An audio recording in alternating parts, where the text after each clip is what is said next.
Alola, we all live in a Pokemon world, baby. We all live in a Pokémon world. I am hyped for Worlds. Are you hyped for Worlds? Because I'm hyped for Worlds. I'm not sure if you have noticed this, but I am a huge Pokemon fan. And the weekend of Pokemon Worlds is basically the celebration of everything this franchise has to offer. From TCG to Pokemon Go, incredible, cute, exclusive merch that I will never be able to put my hands on, and hopefully some exclusive announcements about some amazing games that we still know absolutely nothing about at this point in time. August is here, and all of the best Pokemon players on this planet are heading this week to Hawaii to find out which one will take home the championship. The road to Worlds isn't always an easy one, and getting a spot in the finals is sometimes just part of the challenge.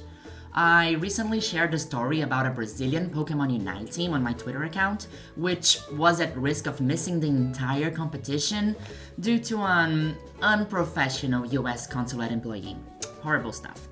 Thankfully, we managed to get the attention of some important people willing to help out, and I was so happy to hear that everything worked out and that they are heading to Honolulu as we speak. And I'm sure this will just be one of the hundreds of incredible stories we will hear out of this event. It has been so fun to see my favorite content creators and competitors sharing their preparations online, showing the precious and cute and beautiful merch they received, and even organizing amongst themselves to do fun stuff together, like on-site live shiny hunting challenges. The weekend is already looking incredible, and I'm quite sure it will be a blast for everyone competing there and watching at home. Of course, the main event of Worlds is the VGC Finals, the culmination of an entire year of multiple regional championships, different regulations, and the best Pokemon trainers clashing against each other to find out who is gonna be the very best, like no one ever was. Almost anime stuff, really. It is always thrilling to see different strategies, incredible plays, and unbelievable reads being streamed live for the entire world. And I just love watching these kinds of things. I'm feeling really spoiled because after 4 weekends of being obsessed over the Olympics, watching 16-year-old skaters do some sick moves, crushing over steampunk gunners, and crying when the Brazilian national team lost Martyr's last shot at the Olympic gold, I will get an extra weekend of kind of Olympic games. Only this time, it's my favorite video game. And I don't know about you, dear stranger online, but when I'm watching the Olympics, I sometimes have a hard time choosing who to root for when I don't really know the players. Yes, I will usually default to always root for the Latin American in the room, but when none are competing, I need to become creative when choosing who to root for. Maybe the person with the nicer outfit, or perhaps who is a little bit more queer-coded? I mean, you know at this point that this is an extremely queer channel, so yes, I'm sorry if I'm partial in rooting for queer athletes. And to be quite frank, after everything that happened in this community this past year, from Among Us to Pokerogue, I think it would be an amazing crowning moment for us all if Worlds had, perhaps, a queer VGC champion. Recently, fellow content creator and friend of the channel Shiny wrote a video titled, "Why don't we have more queer people playing Pokemon VGC?" I'm not going to spoil anything, but it's a great watch and you should go check it out. But this video sparked some fascinating conversations on queer VGC Twitter, and a thread that caught my attention was written by Zach, who has been part of the VGC community for over 10 years and created one of the most important databases online for VGC tournament stats. Zach wrote that even though VGC events always made him, as a gay man, feel represented and welcome, to the average viewer though, there is no way of knowing the competitor you're watching is queer. It rarely comes up in stream interviews, so you need to make assumptions based on appearance or track down their social media, which does really suck. I mean, it does suck that it is so hard to find out if a competitor is queer or not, unless you do your research. If only you had a cool, funny, transgender YouTuber who could do this research for you and deliver it in a quick and snappy YouTube video a few days before the competition starts, so you could get to know a few LGBTQ players who will be competing in fire battles in Hawaii over the weekend.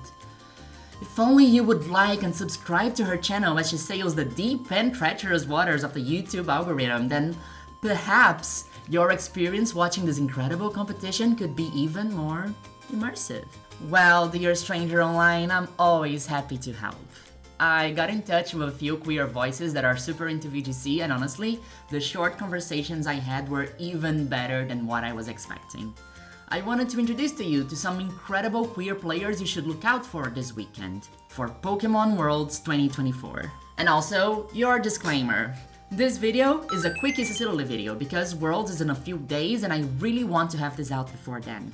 I would love to do a deep dive, maybe some thoughtful interviews, and really dissect all of the subjects we are going to explore here, but for this one, I won't have the time.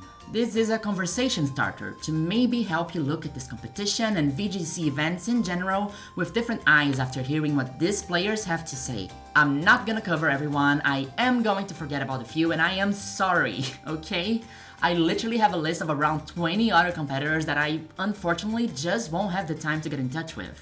And I really didn't want this video to just be a quick list of names, because I think there are incredibly important stories here. If you all really like this video, maybe this can be the beginning of a series. Let me know what you think about it in the comment section, but for now, let me introduce you to a few queer VGC players to look for in Pokémon Worlds 2024. I want to start with Jacob, or Scraw VGC, because honestly, if you want to become his fan, it's really easy.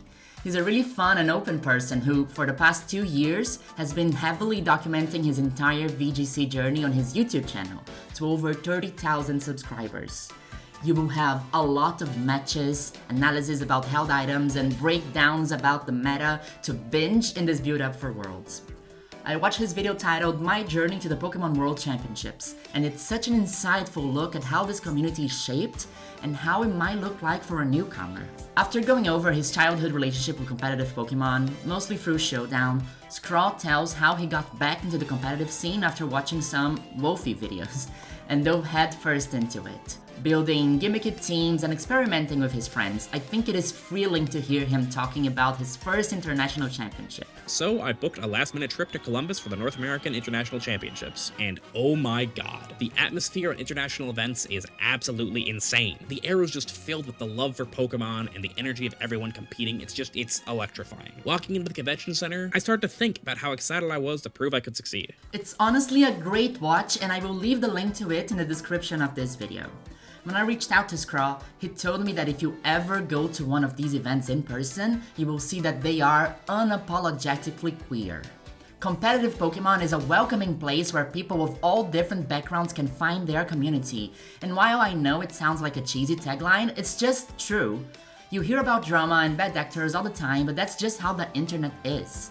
If you go to an event, you see firsthand just how truly welcoming Pokemon can be. I would like to thank Scraw for being super open and flexible regarding this video, specifically. And another queer Worlds competitor I talked to was Canadian player and Pelafin enjoyer Olivia Moletsky, and I swear to you, she was just the sweetest. She plays for the eSport team, Team GoGo, and Honolulu will be her 4th Worlds qualification so far. She secured her 3rd qualification in a row after getting some really solid results at the Orlando Regionals earlier this year. When I asked about her personal experiences with play Pokemon events as a trans woman, she told me that Pokemon VGC events are the most welcoming events I think I've ever been to. 99% of the time, it's all love and support from those around you, and it's a very positive space for queer people. It's a very supportive atmosphere. And sorry, it's a bit of a spoiler for the rest of the video, and honestly, kind of the point of this whole thing that I'm doing here, but it is really heartwarming to see all of these queer people from different countries and backgrounds all reaffirm the same thing, how welcoming and inclusive these events are. It's no secret that I believe Pokemon to be an extremely queer-friendly series, and I have covered this before on this little channel. That being said, it's wonderful to be talking about an esports space, which is usually male-dominated and not really that diverse, and actually hearing these top-tier queer players reaffirming how safe and integrated they feel being a part of this in-person events. And it's something that I think that our generation really misses with the omnipresence of online spaces. To be able to be physically around people from your community, loving the things that you love, it really means a lot. And I fully agree with Zach's tweet here that I showed earlier. I think that when watching from home, this atmosphere doesn't really come through that much. It honestly just feels like another esports event. But from what I heard from every single one of these people, Pokemon championships are diverse, queer, and overall, just a lot of fun. I asked Olivia if there was anything she would like to say to a queer person that is considering joining VGC, and she replied, I would say, absolutely, give it a shot if they are even considering it a tiny bit. I started in 2017 when the community was still a little bit underground, and honestly, the past couple of years, especially over COVID, the community has grown a ton and you can really find friends wherever you look now. It might be difficult to learn the game at first, but it's a blast when you really get to use what you've learned and improve. I went from nothing, going 1 to 5 or so at my first regional, to where I am now, with a couple of Worlds qualifications under my belt. This community kept me very invested and the game itself is incredibly fun to play and practice in. And I completely agree with her. Pokemon is fun. Mostly when you are using Palafin and not Urshifu.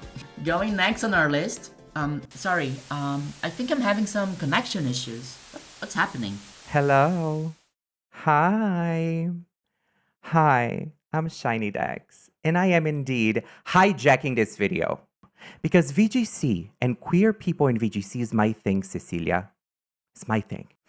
Anyway, hi, my name is Shiny Dex. I do content creation on YouTube. I also am a queer VGC content creator. And I am here to talk about my season sister, one of the very few queer VGC content creators on TikTok, and also a crop top enjoyer, Sugi.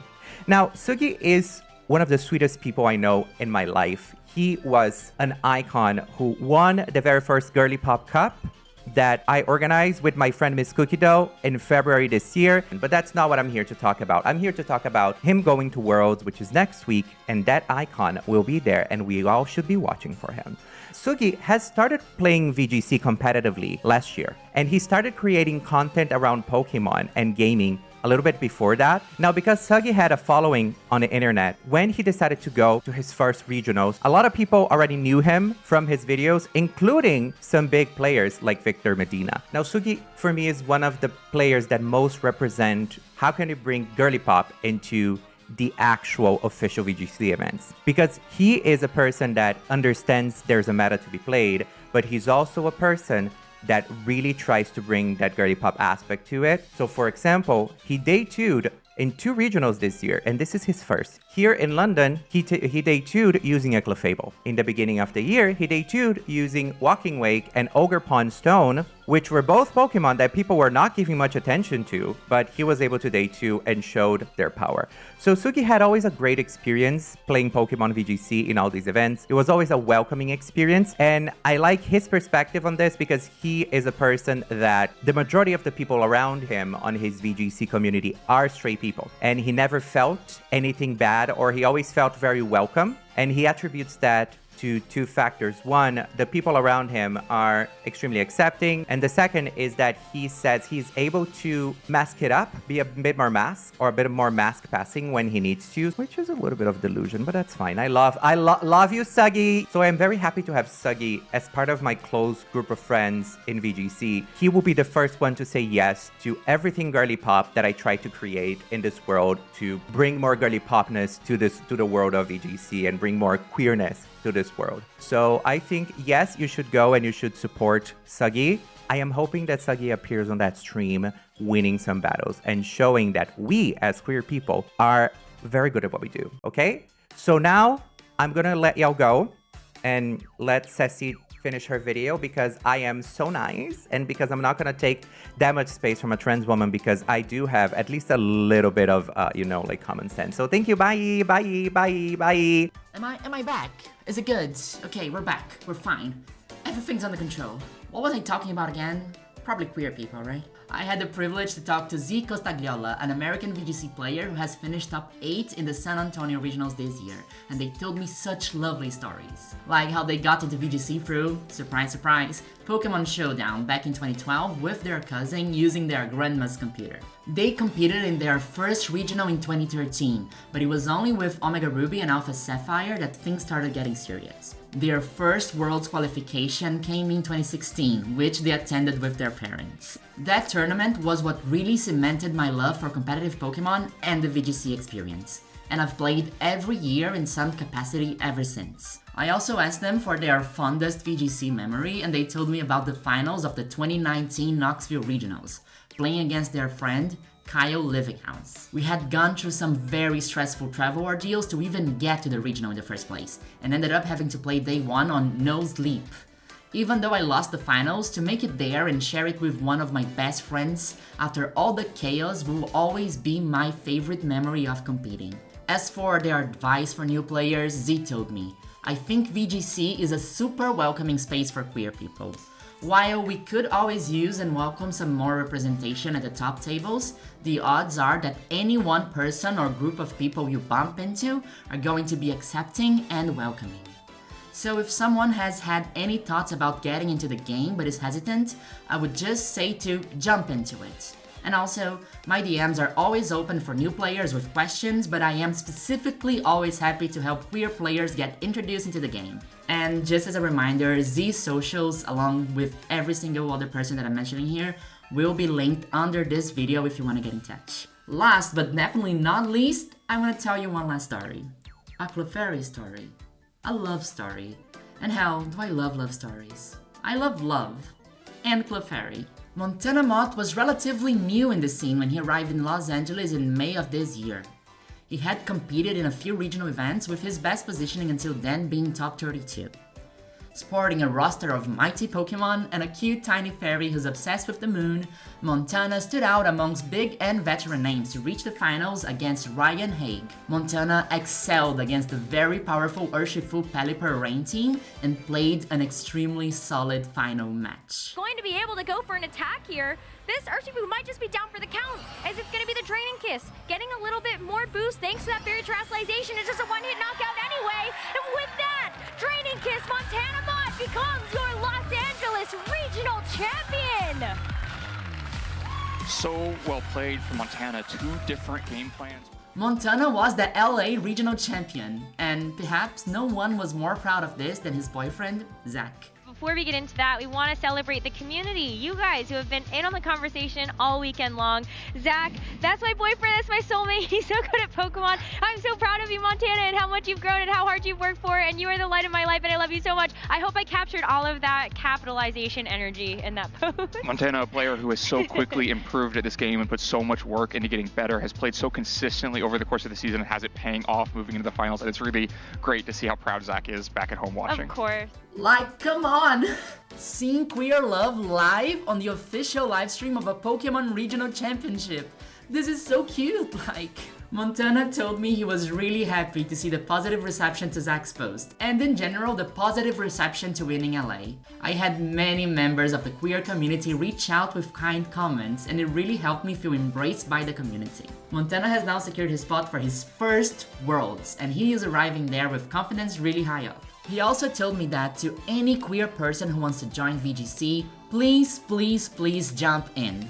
A lot of people work really hard to make this a welcoming place for LGBTQIA+ members, and we are constantly seeking to improve. I've interacted with so many wonderful queer players. We are a huge part of Pokemon. I have FOMO now, honestly. It's heartwarming to see queer people, and more than that, seeing nerdy queer people have a special place where they are not only recognized by their skills of being good in video games, but also can compete and make friends and really be in a community. Of course, there's still work to be done. There is an undeniable gender imbalance in VGC events, and some countries are still way more represented than others. But for queer people, these types of real-life spaces are so important and unfortunately difficult to find today. Because this is what community means. Coming together to share their love of a franchise that many have carried close to their hearts since childhood. I want to finalize this video by sharing some replies to a thread that was posted on the VGC subreddit a few months ago. User The Unsung Melody, who identified as a trans woman, said that after playing a lot of Showdown and watching content from people like Wolf Blick, she had a very good handle on the actual structure and rules of VGC tournaments, but she wanted to know about the vibes. How welcoming is the VGC scene for queer people? I will link the entire thread down here if you want to learn more about it, but I will highlight a few answers there. One user wrote, I don't think I've ever seen a higher concentration of trans, non-binary people than at Pokémon Tournaments. They are very accepting of people of all backgrounds. Someone also wrote that, as a trans femme, I have never felt unwelcome or unsafe. I played in a women's only side event at the North American Championships and had an incredible time. A comment that got me really thinking here regarding the high participation of trans people in these events was made by a now deleted account, but said, "These communities see more trans people because not only are they generally more accepting of people of all backgrounds, but these hobbies are outlets where trans people can compete without their gender being a cause for controversy." And honestly, after the insane backlash over Olympic athlete Iman Khalif this past few weeks, I feel like this is more relevant than ever. It is wonderful that in the context of receiving extreme hate for trying to compete in anything, from physical sports to chess, trans people can find in esports a space where they can be competitive without being attacked for it. Honestly, this could be an entire video in itself. Maybe it will be. Most of the comments highlight that there are a few bad apples here and there, but the community is usually quick to deal with that, as you have seen on this channel before. Montana also left a comment there, writing that the judging staff at events as a whole work hard to protect queer community members and will usually defend folks if things come up. I believe there have been rule changes as well in recent years to help enforce penalties for situations where competitors are being actively transphobic or homophobic. And it's not only VGC players. We have queer people going as voluntary referees, queer people going as content creators, as Pokemon Go players, as Unite players, as casters, and as part of the organization. As I said in my Why Do Queer People Love Pokemon video, it is us and our love and our engagement with this franchise that makes it a welcoming and nurturing place for other queer people to find community as well. And that is incredibly important, mostly for younger queer people and younger Pokemon fans. And just as a side note, I also wanted to give a shout out to Wolf Glick as a really positive role model. His influence as an advocate in the VGC community cannot be understated. He has been mentioned in this video by queer competitors a couple of times already as a source of inspiration. I wanted to highlight that although I'm not a part of those communities specifically, it has been mentioned that Wolfie's subscriber server is a strongly queer accepting community, being run by queer people. Also, he replied to me on Twitter last week about the Among Us video, which means we are best friends now. I nicknamed Amoongus Glue Trap because I thought it was stupid. If I can go back in time though, I'd nickname Amoongus Trans Rights. I do believe that these openly queer conversations, like the ones on this channel and the ones that Shiny initiated on his, are of vital importance and should be had even more often in this community. Because if we don't put these players in the spotlight, I don't think anyone else will. And we need to always remind people that this space is, first and foremost, safe, welcoming, and queer. Again, I will put links to the social channels of all the competitors I talked about today in the description of this video, so go support them, engage with their posts, and watch their battles. I'm sure their live tweeting and live coverage of this event will probably be one of the best ways to engage with the Pokémon World Championships 2024. And I really hope that you manage to connect with at least one of them, and that you will be rooting for them in the live streams and sending positive messages so they go all the way to the finals. If you follow this channel closely, you probably already know this, but I moved super recently, which means that I am having a lot of internet problems. I haven't live streamed for over a month. I would love to watch all these battles with you all, dear strangers online, but that's only if I manage to get a proper connection going on. Make sure to turn notifications on though, to know if I'm going live or Worlds, because if we have an announcement for maybe Legend ZA, I will be sure to be online so we can all experience that together as a community. Support your local queer VGC players! Leave a comment if there is anyone you think I should feature in the future, or if this is a format you want to see more often on this channel. And until then, as a kahuna on a stroll to the Laguna once said, Alola, and happy Worlds 2024.